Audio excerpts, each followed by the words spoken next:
Headed down the shore? Skip the hassle. Let Beach Caddy handle the heavy lifting. Bellhop and beach cart rentals are available in Ocean City, Sea Isle, Avalon, Stone Harbor, and Wildwood. Use the promo code Jimbo for 10% off bellhop and cart rentals. Beach Caddy takes the stress out of your Jersey Shore trip. Go to beachcaddy.app. Use the promo code Jimbo for 10% off your move-in, move-out bellhop service and beach cart rentals. Best beach carts at the Jersey Shore.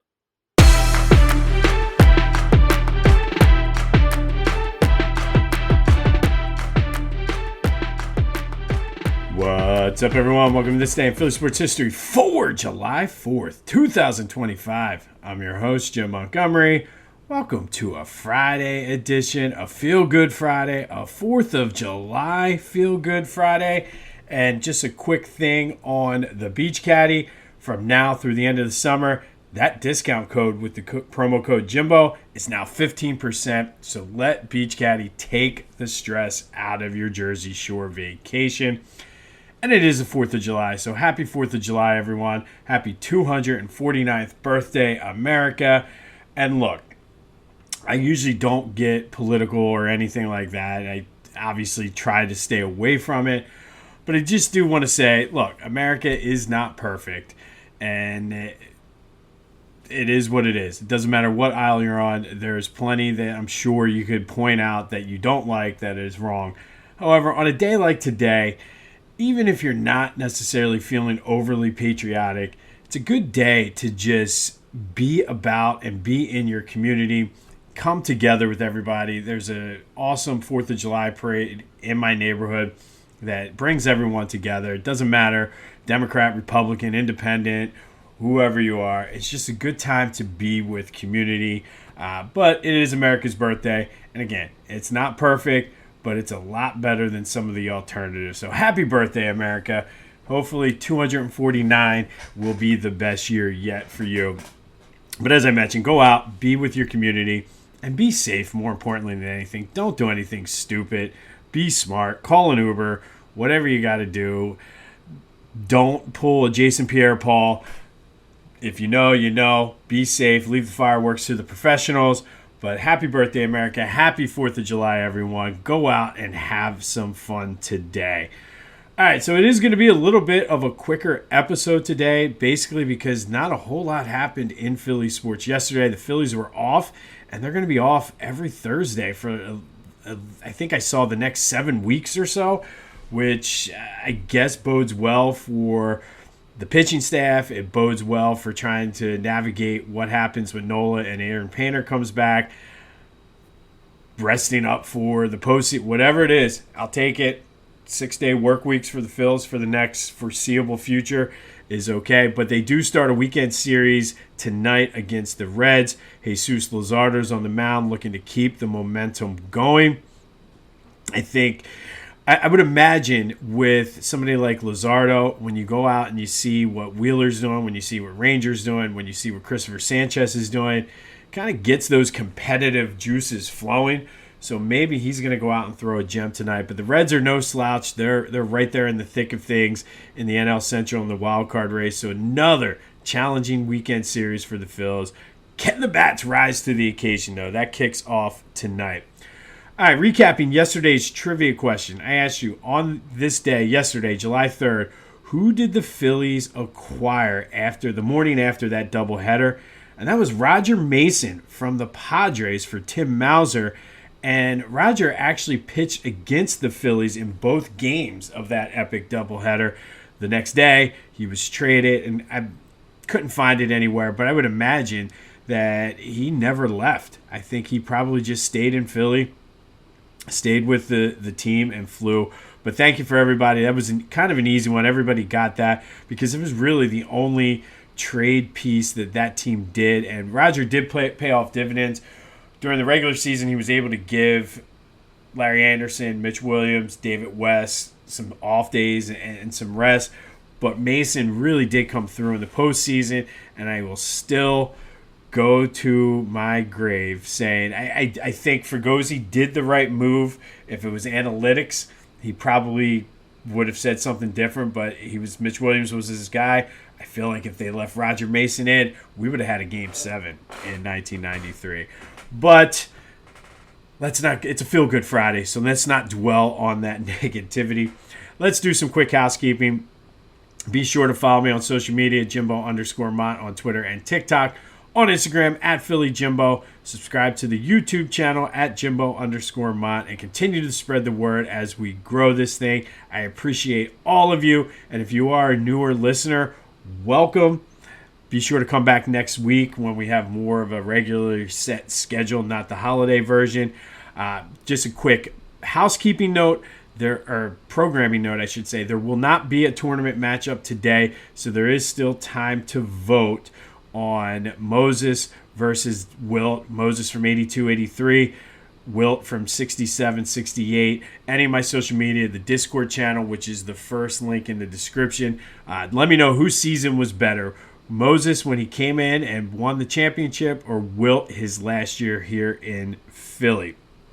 And a little side note, I saw this all over my social media today, which I thought was pretty cool. Jalen Hurts was an answer on Jeopardy. I think the category was The Eagle Has Landed or something. It was the 200 or whatever the cheapest category is. But it was this Philadelphia Eagles quarterback won the MVP of the last Super Bowl. And yes, it was who is Jalen Hurts. So shout out to Jalen for being on Jeopardy. All right, July 4th, we got 4 different things kind of unique to the day, I guess.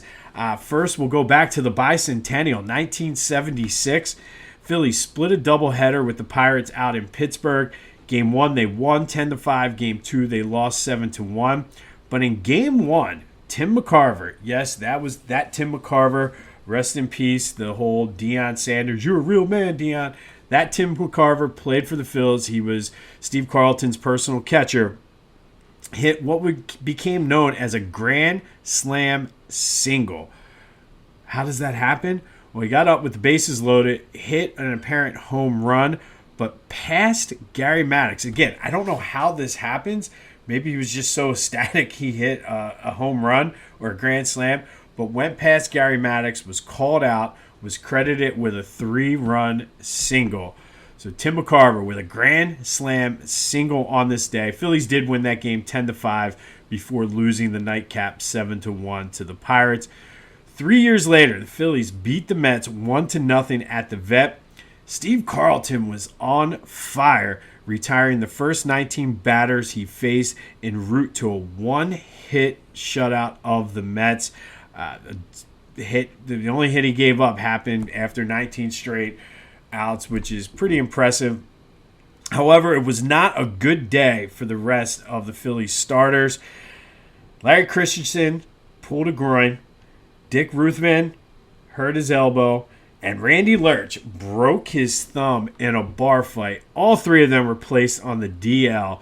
Despite Steve Carlton's heroics, it was not good for the rest of the starting staff, as not 1, not 2, but 3 Phillies starting pitchers were placed on the DL for various injuries. And it showed throughout that season. The Phillies, it was the first time in 3 years they did not make the postseason before regrouping and winning the championship in 1980. And then fast forward another 10 years to 1989. Phillies lost to the Reds 2-1. Tom Browning had a perfect game through 8 innings. Dickie Thon, who seems to have a knack for this, led off the 9th with a double, later scored when Steve Jeltz hit another double. So Tom Browning lost the perfect game, lost the shutout, lost the no-hitter, all in one fell swoop. But this is not the first time Dickie Thon did that. We'll have more on the other one later this summer. But he broke up a no-hitter with a grand slam before. So Dickie Thon just seemed to have a knack for ending no-hitters or perfect games, ending Tom Browning's on this day with a 9th inning double. Perfect game going, and then losing it to Dickie Thon. For the Phillies, though, Terry Mulholland did not pitch bad that day for the Phillies. Pitched a complete game, 6-hitter, struck out 5. But Tom Browning was just an absolute stud this day in 1989. This day in Philly sports history is proud to be a part of the Clashing Conferences Sports Fan Network, a growing community of diehard fans turning their sports passion into something special. Whether you're looking for unique shows, want to launch your own podcast but don't have the time, or need production services, theclashingconferences.com has everything you need. Explore fan-driven content, become a member, or tap into their media services to level up your brand. That's clashingconferences.com, where fans' voices get heard. All right, that does lead to today's trivia question. It's going to be 4th of July themed, not necessarily Philly sports related, but who holds the Major League Baseball record for home runs on the 4th of July? Hit me up on the social media. Hit me up on the Discord channel, 267-495-8531. That's the Back to the Future voice and text line. Get that. Anything else Philly sports related off your chest? Want to make your predictions for the Phillies Reds this weekend?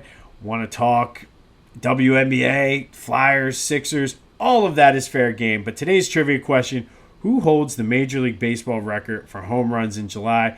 And then give me your go-to 4th of July barbecue food. Are you a burger, dog?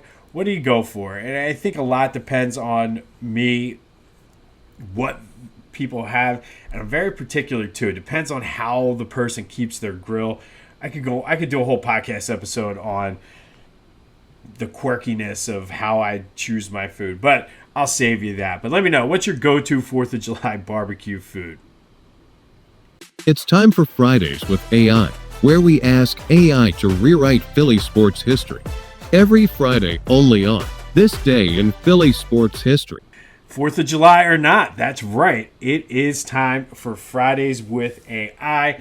And for the 4th of July, I decided to do something a little fun. I've been toying with this for a few weeks now, but I just always wondered what would happen if you take a bunch of Philly sports legends and put them in a room and have them go down rabbit holes, talk about the fans, talk about their careers. So I had AI, I said, choose 8 Philly sports legends, have them sit at a round table and just discuss their careers and their time in Philly.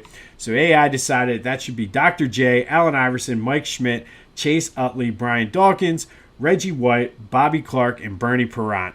So I had them all sit down and discuss, loaded it up into the deep dive machine, and here is a recap of how the conversation went. Welcome to the deep dive. We sift through interesting sources to pull out, well, the most important bits of insight for you. And today we're tackling something a bit different. It's a really cool hypothetical scenario. Yeah, imagine this. 8 absolute icons from Philly's big sports teams, all in one room, sharing what they really think. Not just athletes, right? These are like the Mount Rushmore guys for Philadelphia sports. Exactly. So our mission here is to really unpack what it means to represent a city like Philadelphia, specifically through its, unique and pretty demanding sports culture. We're pulling insights, maybe some surprising stuff, those aha moments from this imagined roundtable. It's quite the lineup. Let's just run through who's hypothetically in this room. Okay, so for the Sixers, you've got Julius Erving, Dr. J, and Allen Iverson. Legends. Phillies are represented by Mike Schmidt and Chase Utley. 2 eras right there. Eagles,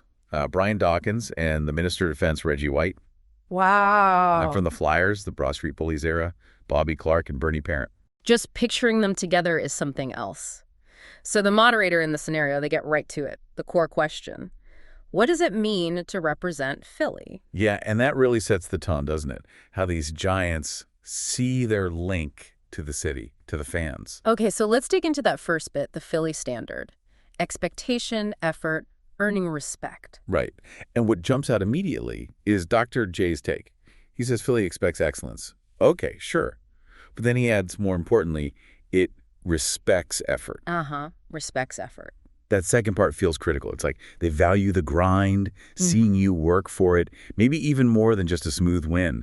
He said he knew he'd hear it if he didn't bring it every night. You can feel that. It's like that blue-collar thing bleeding onto the court or the field. Yeah. And Brian Dawkins, you can just imagine him saying this, right? He just jumps in with facts. Yeah, classic Dawkins. He connects it to playing with your soul on fire, says Philly taught him to bleed green, that deep Eagles loyalty. He apparently still feels it just walking down Broad Street. So it's not just about the W, it's about the how much heart you put in. Which leads right into earning that fan loyalty. And Mike Schmidt, he tells this story that's kind of amazing. Yeah, this one's wild. He says fans booed him, even when he was leading the league in home runs. Wait, Mike Schmidt, leading the league, getting booed. Yeah. That's Philly, I guess. What does that tell you about the fans there? Well, Schmidt says it showed him he had to earn their respect just by showing up every day. Consistent effort. He called Philly a place that pushes you, but, and this is key, once they love you, it's forever. It's like tough love, but the love part is real and lasting. Exactly. And Allen Iverson kind of riffs on that too. From his perspective, he didn't need that championship ring. He felt the fans knew. He left it all out there. You definitely got that feeling watching him play. Right. He talks about playing hurt, playing small, but always, always with heart. And then he drops that line, I am Philly, man. Just owns it. That's powerful. The idea that effort, that heart, can sometimes mean more than the final score, at least in terms of connection. It's like a different kind of contract between the player and the city. Totally. It's built on respecting the grit. And this ties into that whole toughness identity, right? Oh, yeah. Can't talk Philly without talking tough. And who better than Bobby Clark? He talks about the Broad Street Bullies. They weren't just playing hockey. He says they had to fight for everything, literally. And the city. They loved it. It defined an era, absolutely. And it set a certain expectation, didn't it? For sure. Even Reggie White, who wasn't there as long as some others, said Philly shaped him, taught him toughness and pride. He still feels like an eagle. That says a lot. If even a shorter stint leaves that kind of mark, it shows how deep that city gets under your skin. Yeah, it really does. It's like the city leaves its imprint on you for good. Okay, so the athletes are definitely forged in this intense environment, but it's not just them demanding it of themselves, right? The fans are a huge piece of this. Oh, indispensable. Yeah. They're not just spectators. Chase Utley put it really well, talking about the 2008 Phillies World Series team. Yeah. What did he say? He said Philly saw themselves in that team. You know, hard-nosed, blue-collar, no flash, just results. That makes perfect sense for that team. Grinders. Exactly. Mm-hmm. He remembers the parade, calls the fans the best in the world. The team was like a mirror, reflecting the city's identity back at it. That's a powerful connection when the city sees itself on the field like that. And Bernie Parent, the goalie. He gives the fans credit not just for the noise, but for the wins. He says flat out, without the fans, we never win those cups. Wow. He called the Spectrum, their old arena, a fortress, purely because of the fans. And he says he could still hear that chant, you know the one, only the Lord saves more than Bernie. Still echoes for him. Chills. That's amazing. So the fans weren't just watching, they were practically part of the team's defense. That's the feeling, yeah. It's this symbiotic thing. More than just cheering, it's like a shared force, making their home ice or home field almost unbeatable. Okay, this unique bond, this whole discussion, it builds up perfectly to the moderator's next question, which is juicy. Oh, yeah, this is where it gets fun. The question is basically, okay, legends, who's the most Philly athlete ever? Huh. How did that go down? You can imagine the egos and the respect clashing a bit there. Well, Iverson jumps in first, naturally. He nominates Dawkins, and then, adds himself with a grin. Of course he does. But then Dawkins, he kind of playfully throws it back. He points to Chase Utley, and his reason is perfect. He says Utley slid into second like it was personal. Oh, that perfectly captures Utley, doesn't it? That gritty, all-out style. Totally. Then Utley, being Utley, sort of deflects. He points to Bobby Clark. Says Clark was Philly before any of us. Acknowledging the history there, the foundation. Exactly. It's like passing the torch, recognizing that Broad Street bully toughness that Clark embodied. And Dr. J, who did he pick? Dr. J, ever the statesman, brings up Mike Schmidt. Says his bat echoed in every neighborhood. So you see, they each pick someone who captures that Philly essence. Different facets of the same spirit? Right. But then Bobby Clark steps in. Yeah. And he just lays down the truth bomb. Okay. What did he say? He apparently pauses, looks around, and just says something like, appreciate it, but truth is, this city makes you Philly, not the other way around. Whoa, okay. That kind of stops you in your tracks, doesn't it? Yeah, total mic drop moment. It flips the whole thing. It's not just about representing Philly, it's about Philly shaping you. The city itself is the active ingredient, the thing that forges the athlete. So what does that mean for, a rookie coming into Philly today? It means you're not just signing a contract, you're stepping into this intense relationship with the whole city. Philly demands something specific from you. And if you meet that demand, it changes you. It builds this bond, this legacy that's way bigger than just stats. It explains why these guys, decades later, still feel that connection so strongly. Exactly. It's deep. Okay, so as this incredible hypothetical chat wraps up, the moderator throws out one last scenario. Kind of an ultimate fantasy team moment. Yeah, the question is, all right, all 8 of you, same team, one game, winner take all for the city. What happens? Oh, man. What was the vibe? Confidence, I assume? Understatement. It was immediate, unanimous. Dr. J just says, blowout. Yeah. Simple as that. Got it. Dawkins follows up with domination. No hesitation. And Clark, bring that bully energy, adds, we don't just win, we make the other team remember it.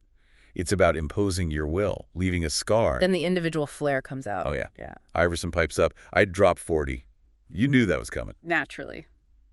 Utley, thinking about the tough games, predicts win it in extras. Like, even if it's a fight, they'll find a way. Still confident, just knows it might be a grind. Right. And then Bernie Parent gets the last word on defense. And I shut him out. The complete package. Offense, defense, grit, clutch play, and a shutout victory. And the image is just all of them nodding, maybe laughing a little. Just total shared confidence. It says everything about the spirit Philly builds. What a picture. Okay, so we've gone through this amazing hypothetical conversation. Let's wrap this deep dive up. What's the core takeaway here? I think this whole exercise really hammers home that Philly isn't just, a city on a map. It's this living thing. It's a crucible. Mm-hmm. It demands certain things, effort, heart, toughness. It tests you. And if you pass, it forges you into a specific kind of athlete. One with that unbreakable connection to the city's whole blue-collar vibe. You got to earn it every single day. Exactly. And like Bobby Clark said so powerfully, it feels like the city makes the athlete Philly. It's not the other way around. That is such a fascinating thought, and it leads us to a final question for you, the listener. Thinking about Clark's idea, how much does your own environment, maybe your city, your team, your workplace, even your family, how much does that shape who you are? Yeah, how does it influence your approach to challenges, how you define success, what unique qualities, what kind of inner Philly does your own environment bring out in you? Something to think about. What does your environment demand, and how does it shape you? A lot of good lessons to be learned there, and I think AI kind of nailed that. For future with this conversation, I'm working on ways to try to figure out how to get the voices to have it like a real conversation. So that's why it was a summary of the deep dive, but lots of good things there. I think having obviously you can't do it because of Reggie not being here, but I think having half of those guys or a couple of those guys talking, I think it would make for a great show. So I will continue to work on that. But that was Fridays with AI, brought to you by Philly Goat. Go to phillygoat.com. Use that promo code Jim Montgomery to take 10% off of your order. And for the 4th of July, why not treat yourself to a 3D custom height chain? Go to lotwin.com. Use the promo code TCCPOD. Get hype. Get your 3D custom height chain from Lotwin. Don't forget, too, the Beach Caddy promo code is now 15% off. So go do it. But let me know your thoughts. Anything that AI got wrong on the conversation or anything you would have liked to hear. It's still a work in progress, so I'm open to feedback. Let me know any people you'd like to hear conversations with in the future, and I will work on that as well. On this day in 1989, Dickie Thon broke up Tom Browning's perfect game with a double in the top of the ninth, and then later scored on Steve Jeltz's double. So poor Tom Browning lost the perfect game, no-hitter, and shutout within a matter of 2 batters. 1979, Steve Carlton one-hit the Mets after retiring the first 19 batters. Unfortunately for the Phillies, 3 of their starters were placed on the disabled list. Larry Christensen with a pulled groin, Dick Ruthven with an elbow injury, and Randy Lurch with a broken thumb stemming from a bar fight. And then 1976, the Grand Slam single by Tim McCarver passing Gary Maddox. And first of all, Tim McCarver doesn't strike me as a guy that's very fast. Gary Maddox, how are you passing Gary Maddox on were you not paying attention? That's like a little league thing. Come on, Tim. Be better. All right. We are off until Monday where we'll rewind the weekend. We'll rewind the Phillies Reds, update you on any news with the Sixers or Flyers and what they tend to do if they make any free agent moves, update you on the Union as well as they look to get off the schneid. But like I said, be safe out there. Happy 4th of July. It's not perfect, but Listen, not many things are. Make do with what you got. Go out and enjoy your community. If you're not feeling overly patriotic today, we'll be out there waving our flags, looking for Santa, driving in the convertible. Just went outside earlier, too. The weather is going to be absolutely gorgeous today. So go out, be safe, and don't be an idiot. This has been This Day in Philly Sports History for July 4th, 2025. My name's Jim Montgomery. Go have yourselves a feel-good Friday, a feel-good 4th of July Friday. And until next time, I'll see you when I see you.